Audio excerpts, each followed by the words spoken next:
भारताला उगाच सोन्याची चिमणी म्हणत नव्हते. जंगलात ध्यान लावून बसल्याने किंवा मंदिरात भजन केल्याने अर्थव्यवस्था प्रगत होत नाही ना.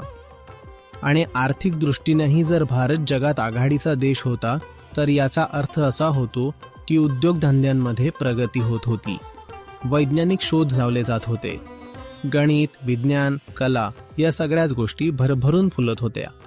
जुन्या इमारती बघा, जुने मंदिरं बघा, अफाट संगम आहे तिथं. आध्यात्मिकदृष्ट्या सुद्धा जगाची राजधानी खरं तर विश्वगुरू, आणि आर्थिकदृष्ट्याही तशीच. भारताने जर थोडीशी सुद्धा कमी प्रगती केली असती तर संपूर्ण जग भारताकडे एवढं आकर्षित झालं असतं का?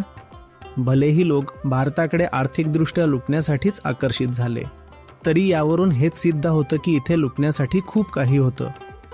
महानता मिळवायला खूप मेहनत आणि साधना लागते.